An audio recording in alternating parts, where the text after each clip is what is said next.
I'm back for part 2 of my Back to School sleep series.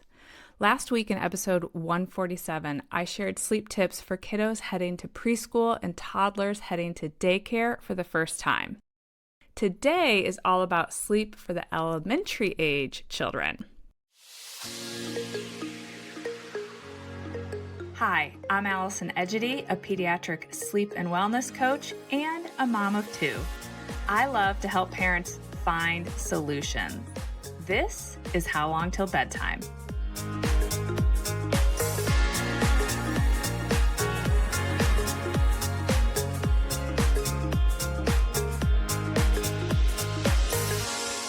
As kids get older, it becomes even more common for summer sleep schedules to look different than school year sleep schedules. This can leave parents feeling very ready to get back to the structure a school year brings, but also anxious about shifting their children to a school year appropriate sleep schedule.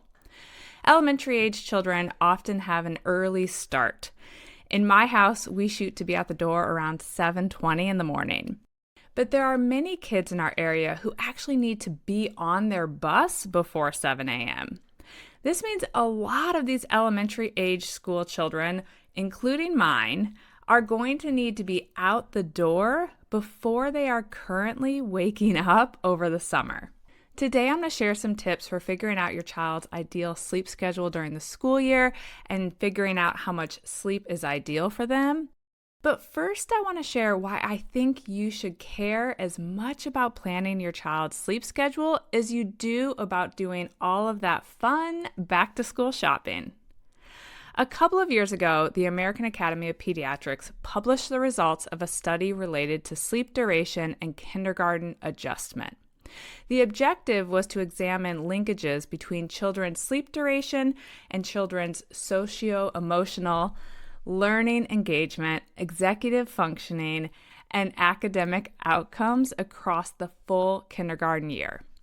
The study, which included 221 children, showed that regularity of nighttime sleep in which children slept 10 or more hours per night, especially during pre-K, consistently predicted more favorable kindergarten outcomes in all of those areas I mentioned: socio-emotional, learning engagement, and academic domains. The results suggested that establishing healthy nighttime sleep habits before kindergarten started was especially promotive of better kindergarten adjustment across the entire kindergarten year. This is just one example of a study reminding us that sleep plays an important role in our children's school experience. Time and again, these studies have demonstrated that sleep helps children prepare to learn and retain what they learn. Sleep also helps with emotional regulation and impulse control, what we think of as classroom behavior and how children engage with their friends at school. We also know that sleep helps with anxiety and mental health, which of course can help our youngest elementary age children with smoother drop-offs and general confidence around being at school without their parents. And it helps our older elementary age children navigate more challenging social and academic situations at school. While there are many children who have ADD or ADHD and benefit greatly from treatment, I think it's important to point out that it's also not uncommon for children to be misdiagnosed with ADD or ADHD when they are actually sleep deprived, which has negatively impacted the ability to focus and to regulate the impulse control. And so they have very similar symptoms. I have worked with many parents who are receiving calls from school about their children's poor classroom behavior and possible indicators of ADD or ADHD. And after we worked on their child's sleep hygiene and nailed down their optimal amount of sleep, their behavior improved dramatically. So if your child starts to struggle with their behavior at school, I always suggest that you at least look at the sleep piece.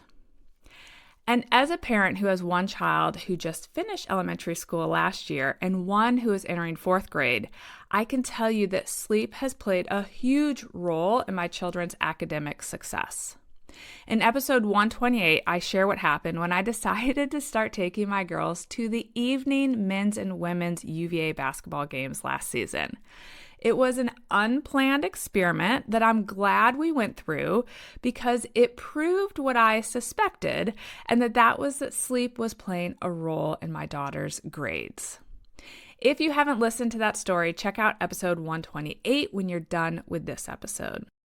As you can tell, I have strong feelings about the role sleep can play in children's school success, and the studies back that up.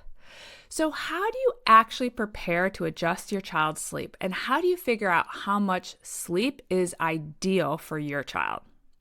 The Academy of Pediatrics recommends 9 to 12 hours of sleep for grade school age children. This is a huge range. So I'm going to go ahead and say it's not even overly helpful.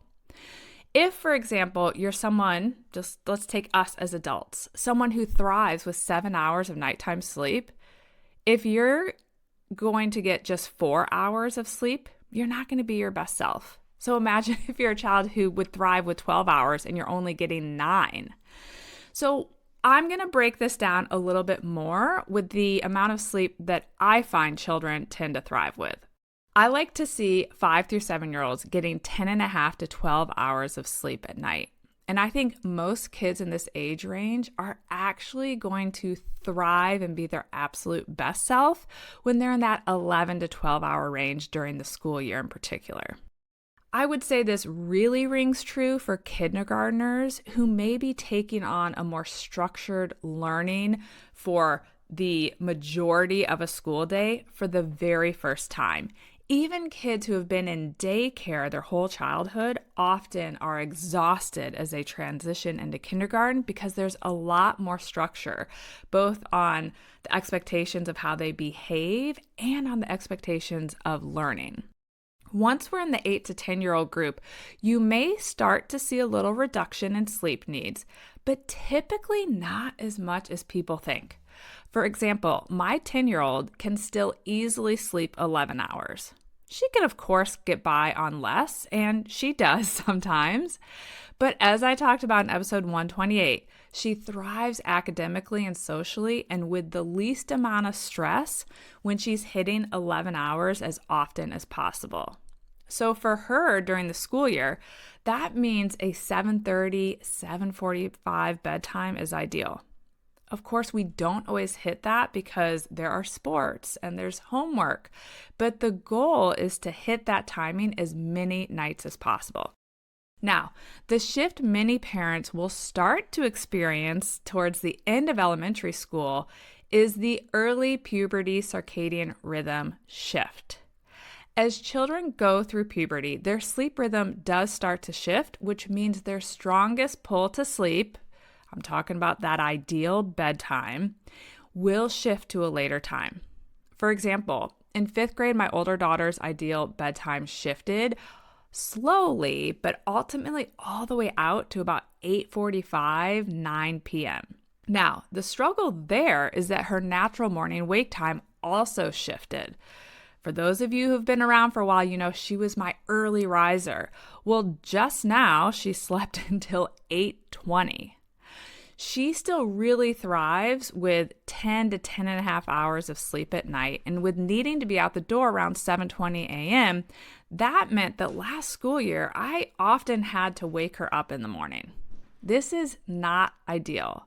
But her shifted rhythm plus her after-school sports and schoolwork made it very challenging to have her get to sleep much earlier. But we did the best we could, balancing when she would have that natural pull to sleep, when she was tired enough to go to bed earlier, and getting all the things done. But if you have a child who has not yet shown any signs of puberty and you're having to wake them in the morning to go to school, I would say this is going to be your number one indicator that they could benefit from more sleep. It is really ideal that your child is able to wake on their own in the morning. If you're listening and school hasn't started yet, so you're not feeling confident about the exact number of hours of sleep that is optimal for your child, In the 3 to 5 days leading up to the first day of school, I recommend you start waking them within about 30 minutes of the time that they would need to be up to get ready for school, and then start to see what their behavior is like during the day, and at the same time, start to shift their bedtime to an earlier hour. If you have a 5 to 7-year-old, I always encourage parents to start in that 7:30 p.m. bedtime window. And frankly, I like that window for most kids until they start to show signs of puberty. For those of you with an early riser who wakes up at the same early time each morning, whether they go to bed at 7 p.m. or 10 p.m., just go ahead and start shifting the bedtime to that 7:30 window in the 3 to 5 to 7 days before school starts, and see if you can just help your child get more sleep so they're going into the school year at the top of their game. And if any of you notice in those first couple of weeks of school that your child is clearly exhausted, or you're starting to receive reports of poor behavior, do not hesitate to test out a bedtime as early as 6:30. Sometimes an extra early rescue bedtime can help children quickly reset their bodies and brains to adjust to the new school year expectations. Until my girls were about 8 years old, it was not uncommon for me to throw in a 6:30 bedtime whenever I noticed that the wheels were starting to come off. They would then get 12 hours of sleep, and things almost immediately started to improve. Being well rested will help your child and you adjust to the start of the new school year. Getting the proper amount of sleep will also help your child show up to school with a brain that is ready to take in and retain new information. And it will make it easier for your child to behave well, listen well, perform well, and just generally enjoy school socially. Thanks for joining me again today. If you have friends who have been chatting about needing to shift their child's sleep schedule before school, please share this episode with them. I hope you and your family have had an amazing summer and that there is a great school year ahead for all of you. Bye for now. Thank you for listening to How Long Till Bedtime. To learn how we can work together to improve your child's sleep, please visit sleepandwellnesscoach.com.